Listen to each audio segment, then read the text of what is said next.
Hey guys, आप सभी लोगों का स्वागत है मेरे इस नए वीडियो में। आज का टॉपिक जो है वो कुछ लोगों के लिए बहुत ज़्यादा इंपॉर्टेंट होने वाला है, क्योंकि बहुत सारे लोग मेरे को कमेंट सेक्शन में पूछ रहे थे मतलब इस डाउट के बारे में कि यार वीज़ा कब आएगा, वीज़ा के रिजेक्शन क्यों हो रहे इतने ज़्यादा, हमने फाइल लॉक कर दी है, 2 महीने हो चुके हैं, कितना वेट और करना पड़ेगा, कितना टाइम एक्सपेक्ट कर सकते हैं, वगैरह वगैरह। बहुत सारे डाउट्स थे भाई।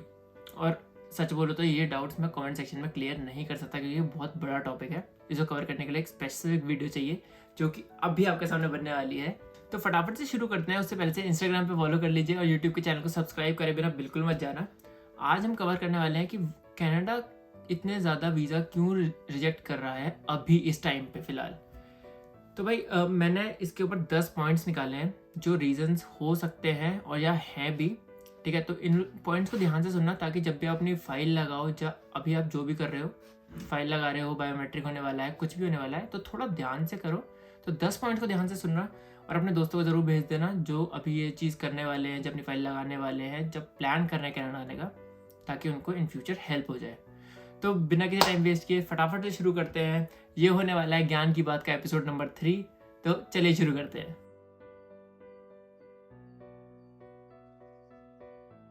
तो हमारा पहला पॉइंट जो है वो है इनसफिशिएंट बैलेंस। लाइक आपकी फाइनेंसेस इतनी स्ट्रांग नहीं है कि आप कनाडा गवर्नमेंट को प्रूव कर पाओ कि आप यहाँ पे रह के अपने खर्चे उठा पाओगे, इंडिया से अपनी फीस मंगा पाओगे दूसरे साल की, या आपके जो फंड्स हैं वो मतलब वो सेटिस्फाई नहीं कर पा रहे हैं कैनेडियन गवर्नमेंट को कि हाँ आप यहाँ पे आ सकते हो। जो भी हो सकता है, अकाउंट स्टेटमेंट आपकी सही नहीं है, या आपका बैंक बैलेंस सही नहीं है, कोई भी रीज़न हो सकता है, पर insufficient balance is one of the reasons कि हाँ आपका वीज़ा रिजेक्ट हो रहा है। सेकंड रीज़न है, ये थोड़ा सा मेन आ जाता है कि जो हमारा सेकंड रीज़न है, ये बहुत लोग गलती कर देते हैं, रॉन्ग चॉइस ऑफ प्रोग्राम। अब इसका मतलब क्या है कि लोग उस फील्ड के भी नहीं होते, उनका बैकग्राउंड कुछ और होता है, और वो किसी डिफरेंट प्रोग्राम में आने की कोशिश करते हैं कि एजेंट ने बोल दिया किसी के, या किसी कंसल्टेंट ने बोल दिया कि अभी आप कंप्यूटर टेक्नीशियन में चले जाओ, और वो उसी को अप्लाई करके आ जाते हैं। वो अपनी तरफ से चॉइस नहीं दिखाते कि हाँ भाई मुझे ये चाहिए। ठीक है, तो अब जब आप अपने एसओपी में या कहीं भी लिखोगे, आगे मैं बताऊंगा एसओपी के बारे में भी, कि आप कोई गलत प्रोग्राम ले लेते हो जस्ट कि आपका एजेंट या आपका कंसल्टेंट बोल रहा है कि आप इसको लेके इन फ्यूचर आप कर सकते हो, और आप वो लेके आ जाते हो, तो उससे थोड़ी प्रॉब्लम हो जाती है कि गवर्नमेंट को मतलब आप नहीं बता पाते कि आपको कौन से कोर्स के हो, क्या पढ़ना चाह रहे हो, इन फ्यूचर क्या करोगे, कहाँ जॉब करोगे, कैसे करोगे। अब वो जब नहीं बता पाओगे, अगर आप किसी और के कहने पे अपना कोई सा भी प्रोग्राम उठा के आ जाओगे। और बहुत स्टूडेंट्स ऐसे आते हैं, मेरे को भी मिले हैं, जिनको अपने कोर्स के बारे में कुछ नहीं पता होता। मतलब उनको कोई कह देता है कि आप ये ले लो, आप कुछ भी सही है, बिल्कुल ये कोर्स बहुत मस्त है, और वो उसी को लेके अप्लाई कर देते हैं और यहाँ पे आ जाते हैं। थर्ड पॉइंट भी मेरा इसी से लेके है, आपका लेटर ऑफ एक्सेप्टेंस, LOA, जो हम जैसे ऑफर लेटर्स कहते हैं, जिनको आपने किसी कॉलेज में अप्लाई किया तो वो आपको ऑफर लेटर देते हैं उस कॉलेज का कि ये लीजिए आपका ऑफर लेटर, और आप उसके थ्रू अपना लोन मतलब लोन लेते हैं, आपको लेना हो तो लोन लेते हैं, अपना वीज़ा फाइलिंग करते हैं, सब कुछ उस LO पे डिपेंड होता है। वो फर्स्ट स्टेप होता है जब आप अप्लाई करते हो, आइल्स के बाद वाला। ठीक है, तो जब आप अप्लाई करते हो आपको LOA मिलता है, आपका वो सही नहीं है। जैसे आप किसी साइंस फील्ड के हो और आप यहाँ पे किसी और फील्ड में एडमिशन लेना चाह रहे हो जो साइंस से रिलेटेड ही नहीं है, लाइक आप साइंस से पढ़े हुए हो, बिजनेस की किसी फील्ड में घुसना चाह रहे हो जो कि लाइक नहीं है, उसका कोई सेंस नहीं बन रहा है, और आप वो करना चाह रहे हो, साइंस के होके आप किसी कॉमर्स फील्ड में घुसने की कोशिश कर रहे हो, तो एक ये बेनिफिट ऑफ डाउट क्रिएट कर देता है गवर्नमेंट के दिमाग में कि ये बच्चा प्रीवियस स्टडीज़ की कुछ और थी, अब ये कुछ और करना चाह रहा है, ऐसा क्यों कर रहा है, वगैरह वगैरह वगैरह। फोर्थ पॉइंट है हमारा आइल्स से लेके। आइल्स आपका जो फ्रेंच का एग्ज़ाम होता है, जैसे मान लेते हैं कि आपके कॉलेज की रिक्वायरमेंट है 6, बट आपका 5.5 आया, आप ट्राई कर रहे हैं, आपने 2-3 बार एग्जाम दिया, 5.5 आया, आपका एजेंट कंसल्टेंट, जब आप खुद सोच लेते हो कि 5.5 पे अप्लाई करके देख लेता हूँ, इन फ्यूचर शायद वीज़ा आ ही जाए। तो ऐसा नहीं होता है, आपको एक क्राइटेरिया फॉलो करना पड़ता है, एक सेट नंबर ऑफ रूल्स होते हैं जिनको आपको फॉलो करना ही पड़ता है। लाइक मेरे कॉलेज का था कि आप मेरे को 6 बैंड चाहिए ही चाहिए था, तो अगर मेरा 6 से कम आता और मैं अप्लाई कर देता तो ऑब्वियस ही बात है कि वीज़ा रिजेक्ट हो जाता, मतलब रिजेक्ट हो जाता, या प्रोबेबिलिटी बढ़ जाती रिजेक्शन की। मैं जितने भी पॉइंट्स कवर करूँगा उसमें प्रोबेबिलिटी की बात करेंगे कि हाँ रिजेक्ट हो जाता है। अब कोई कोई लकी होता है कि वो किसी पॉइंट पे निकल जाता है। ठीक है, तो मान लेते हैं आपने 5.5 पे अप्लाई कर दिया, क्राइटेरिया ही मैच नहीं हुआ, गवर्नमेंट कैसे आने देगी, वीज़ा आपका रिजेक्ट ही होगा ना। मान लेते हैं कोई ज़्यादा ही लकी है, वो आ भी गया, पर वो एक एक्सेप्शंस है, वो हर जगह होते हैं, इस चीज़ को ध्यान में देके चलना। बट हाँ, जो क्राइटेरिया है वो आपको फॉलो करना ही पड़ेगा।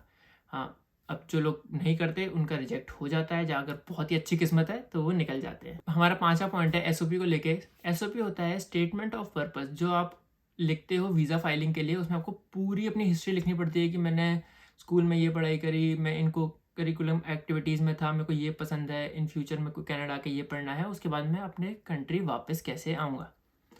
ठीक है, तो कुछ लोग एसओपी को गलत लिख देते हैं, गलत वे में लिख देते हैं।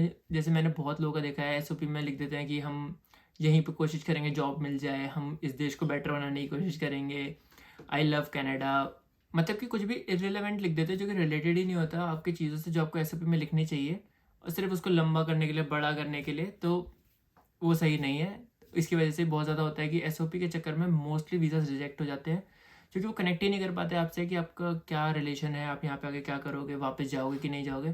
तो उसमें क्लियरली आपको बताना पड़ता है कि हम आके ये करेंगे, ये पढ़ेंगे, ये लिखेंगे, और फिर हम अपने देश वापस चले जाएंगे। ये बहुत ज़रूरी होता है लिखना, चाहे फ्यूचर में आप कुछ भी करो, पर हाँ, उनको सेटिस्फाई करना बहुत ज़्यादा ज़रूरी हो जाता है एक पॉइंट पे। छठे पॉइंट पे आ जाते हैं, एसओपी से रिलेटेड है, जो आप लिख देते हो कि I love Canada, I love जहाँ भी आप जा रहे हो, कि I like this country, I like this place, I will stay here for really long time. जो भी आप कैसी भी इंग्लिश में कुछ भी लिखते हो जिससे आप अपनी कंट्री को कनेक्ट नहीं करते। जैसे मैंने अपने एसओपी में लिखा था कि मैं यहाँ पे आके बिजनेस की पढ़ाई करूँगा, उसके बाद मैं अपने कंट्री जाके अपना बिजनेस स्टार्ट करूँगा, कुछ भी करूँगा, क्योंकि इंडिया एक बहुत ही बड़ा स्टेट मतलब कंट्री है जहाँ पे मैं बिजनेस कर सकता हूँ, और बहुत हाई चांसेस है हाई पॉपुलेशन की वजह से कि वो प्रॉफिटेबल बिजनेस बनेगा।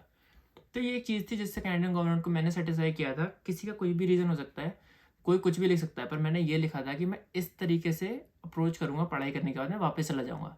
अब इन फ्यूचर में कुछ भी करता हूँ वो एक अलग मैटर है, पर फिलहाल के लिए I love Canada, I like this country, I will stay here for really long time, ऐसी चीज़ें लिखना बंद कर दो, तो आप प्रोबेबिलिटी और बेनिफिट ऑफ डाउट वाली चीज़ से थोड़ा बाहर आ जाओगे और थोड़े चांसेस आपके बढ़ जाएंगे। ऐसा मेरा मानना है। ठीक है, क्योंकि अगर मेरे को कोई कहेगा कि I like your home, I love this home, तो मेरे को भी दिमाग में रहेगा ना कि अपने घर जाएगा कि नहीं जाएगा। ठीक है, तो मेरा यही ओपिनियन है कि ये सारे ऐसे वर्ड्स जो होते हैं थोड़ा कम यूज़ किया करो, और ट्राई करो कि अपनी कंट्री से कनेक्ट करो कि हाँ, हम वापस जाएंगे, हमारी फैमिली है, हमें उन्हें वापस देखना है, जो भी लिखना है आप लिख सकते हो। 7वां पॉइंट आ जाता है लैक ऑफ जॉब्स। लाइक अब आप एसओपी में जब कहीं भी मेंशन करते हो कि हमारे देश में जॉब्स बहुत कम है, इसलिए हम वहाँ आ रहे हैं, हम वहाँ पढ़ के वहीं पे जॉब करना चाहते हैं, कि आप अपनी कंट्री में बता देते हो कि वहाँ पे जॉब्स हैं ही नहीं, इस चक्कर में अनएम्प्लॉयमेंट के चक्कर में हम भाग के यहाँ आ रहे हैं ताकि हम यहाँ जॉब कर सकें। तो वो भी एसओपी के अंदर उसी से रिलेट कर जाता है कि आप अपनी कंट्री वापस नहीं जाओगे, यहीं रहोगे। तो ऐसी चीज़ें भी थोड़ा सा अवॉइड करना, ताकि हाँ, कि उनको बोलना कि जॉब्स अपॉर्चुनिटी हैं हमारी कंट्री में भी, हम कर सकते हैं, हम वापस जाएंगे, हम ये करेंगे, वो करेंगे।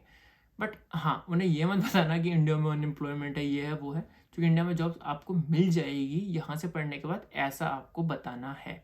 मैं एसओपी लिखना नहीं सिखा रहा हूँ, पर हाँ, कुछ चीज़ें पॉइंट आउट करी हैं मैंने थोड़ी सी रिसर्च के बाद लिख पिक के ऐसे।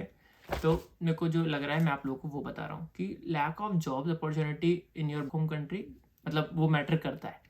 ठीक है, तो आप उस हिसाब से अपने एसओपी जो भी आप बता रहे हो, कहीं भी लिख रहे हो, तो वो सब ध्यान में रख के करना। बायोमेट्रिक रिजेक्शन, किसी भी रीज़न की वजह से मैंने एक दो लोगों का सुना है कमेंट सेक्शन में कि हमारा बायोमेट्रिक रिजेक्शन, मतलब हमारा बायोमेट्रिक रिजेक्ट हो गया।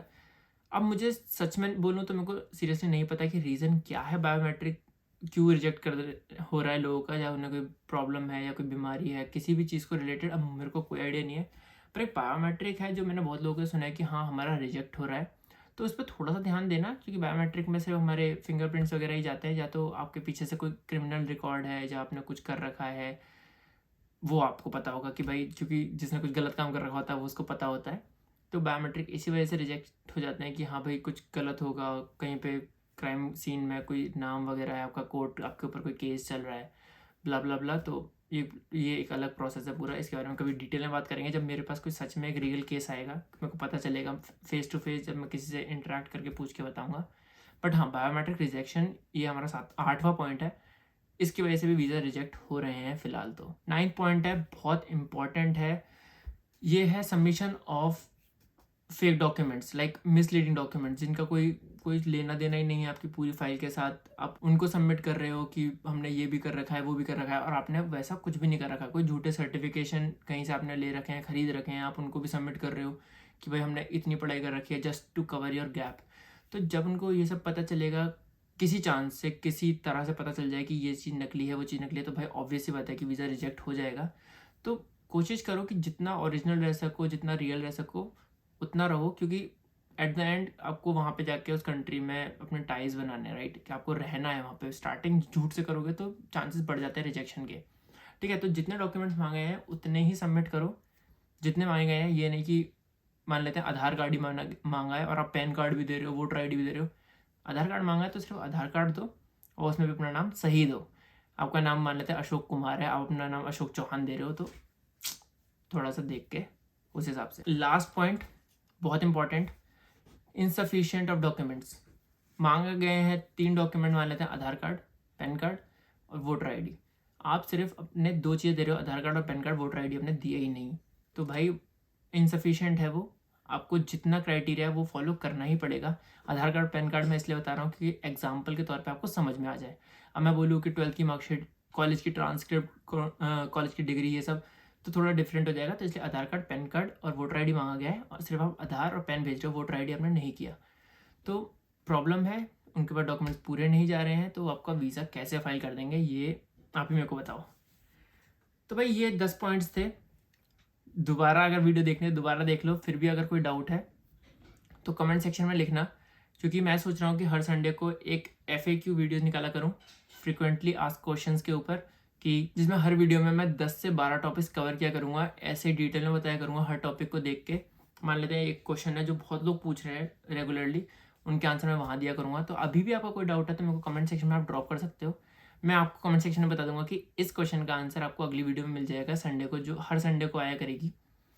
तो भाई जो डॉक्यूमेंट्स हैं उसके ऊपर ये 10 पॉइंट्स थे जो मेरे को लगते हैं कि रिजेक्शन इतने ज़्यादा हो रहे हैं। और फिलहाल इतने रिजेक्शन इसलिए हो रहे हैं क्योंकि गवर्नमेंट शायद गवर्नमेंट वीज़ाज़ को लेके और स्टूडेंट वीज़ा, वर्क वीज़ा, इन सब को लेके बहुत तेज़ी से काम कर रहे हैं, क्योंकि बैकलॉग बहुत ज़्यादा है।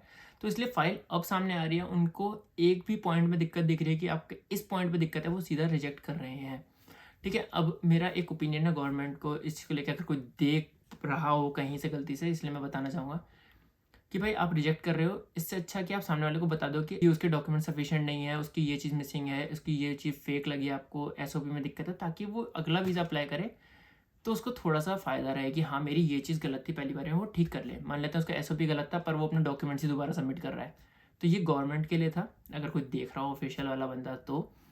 बाकी अगर आप लोग अप्लाई करते हो तो इन 10 चीज़ों का ध्यान रखना। और अभी गवर्नमेंट बहुत तेज़ी से काम कर रही है वीज़ाज़ को लेके, तो उन्हें थोड़ी सी भी दिक्कत दिख रही है तो वो सीधा कैंसिल कर रहे हैं, वो दूसरा चांस दे ही नहीं रहे, वो कहना है सिर्फ कैंसिल, क्योंकि बैकलॉग इतना है उसे कवर करना चाहिए, पर वो लोग कैंसिल कर रहे हैं। तो कैंसिल क्या, उन्हें कोई दिक्कत दिख रही है तो उस चक्कर में वो कैंसिल कर रहे हैं।